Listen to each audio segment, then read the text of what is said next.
Corruption खासकर जो यहाँ माइनिंग का ये जो सिलसिला है, ये टॉप से लेके बॉटम तक करप्शन है। इसमें तमाम जो एडमिनिस्ट्रेशन है मिली हुई है। पहले तो जो यहाँ के लोकल अफसर हैं उनको बिल्कुल साइडलाइन किया गया है। बाहर से ज्यादा लोग आए हैं, यहाँ के अफसरों पे भरोसा नहीं किया जाता है।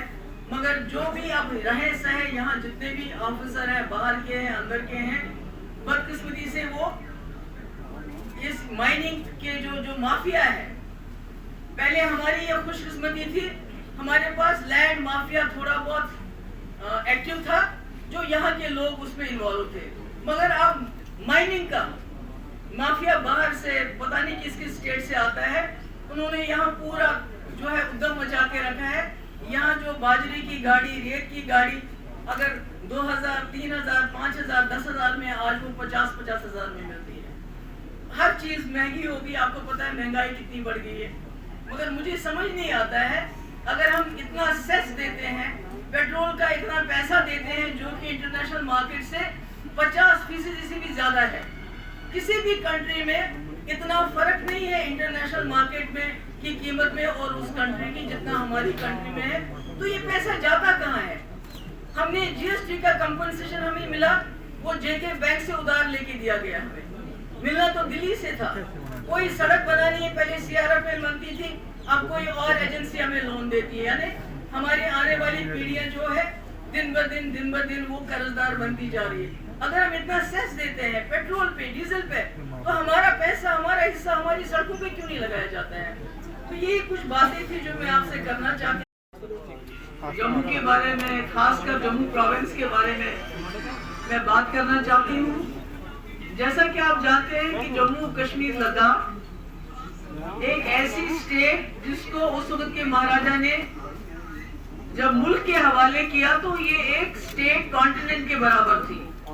आप देखेंगे दुनिया में कई ऐसे मुल्क हैं जो हमारे एक रीजन के बराबर भी नहीं है, और हमारी स्टेट उस वक्त जिस वक्त हमने इस मुल्क के साथ हाथ मिलाया तो पूरा एक समझ लीजिए कॉन्टिनेंट के बराबर रही है। और उस वक्त के जो डोगरा महाराजा थे उन्होंने इस मुल्क को नॉर्दर्न बॉर्डर दिया। तब तक नॉर्दर्न बॉर्डर नहीं था हमारी कंट्री के पास, पूरा एक नॉर्दर्न बॉर्डर दिया। मगर बदकिस्मती अब ये है कि हमारी जो स्टेट है जम्मू कश्मीर लद्दाख, उसको डाउनग्रेड करके उसके टुकड़े कर दिए गए। जम्मू को, कश्मीर को, लद्दाख को बिल्कुल अलग अलग डाल दिया। और जम्मू, खासकर जम्मू जो which has been a melting pot, अलग अलग मजहब, अलग अलग जो एथनिसिटीज हैं, कल्चर्स हैं, उसका गहवारा रहा है जम्मू। और अपनी अपनी आइडेंटिटीज मेंटेन, क्योंकि मैंने देखा कि जब आप जम्मू में कहीं भी गुजरते हो कोई मार्केट से, तो आपको जम्मू एक वाहिद जगह है पूरे मुल्क के अंदर जहाँ आपको हिंदू मिलेगा, मुसलमान मिलेगा, सिख मिलेगा, ईसाई मिलेगा, गोजर, बकरवाल, पहाड़ी, ये कहीं नजारा नहीं मिलेगा। पहले होता था कश्मीर में, मगर अब नहीं है, सिर्फ जम्मू में मिलता है। और कहीं ना कहीं इसको अटैक करने की कोशिश की जा रही है। अभी अगर जम्मू के लोग कश्मीर के साथ मिल के एक आवाज में बात नहीं करेंगे तो खतरा ये है कि मिट जाएंगे, हम बिल्कुल मिट जाएंगे, हमारे पास कुछ नहीं रहेगा। तो आज मैं पिछले 2-4 दिन से जम्मू में भी हूँ। इससे मैंने देखा कि सबसे बड़ी जो प्रॉब्लम इस वक्त फेस कर रही है वो अनएम्प्लॉयमेंट की है।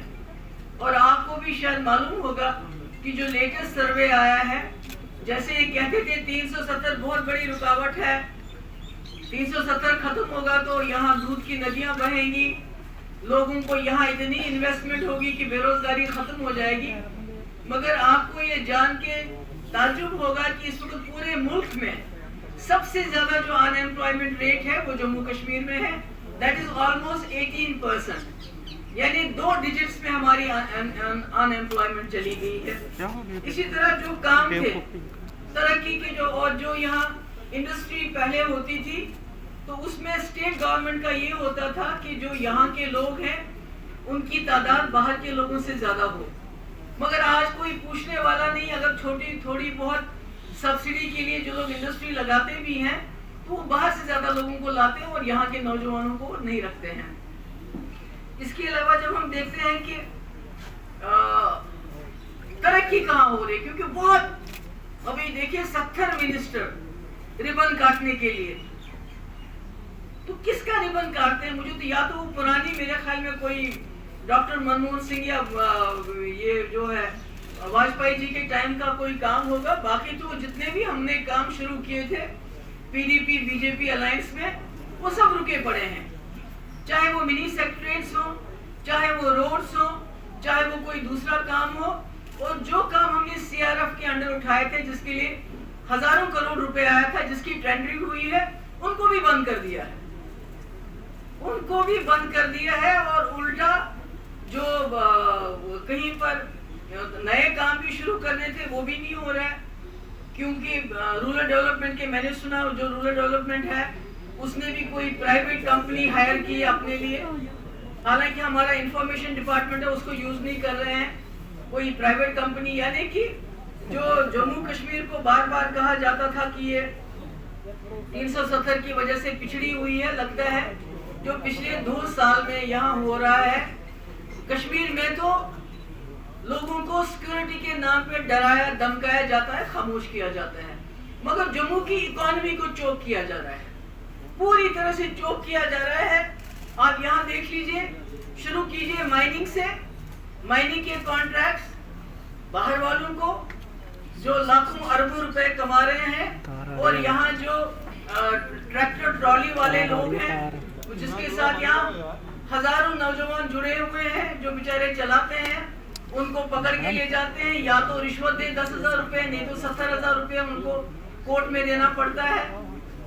इसी तरह से जो ट्रांसपोर्टर्स हैं वो बहुत मुश्किल हालात में है इस वक्त। आपका टोल प्लाजा का जो टैक्स अबॉलिश करके यहाँ के दुकानदारों को बहुत उसकी महंगी कीमत चुकानी पड़ रही है।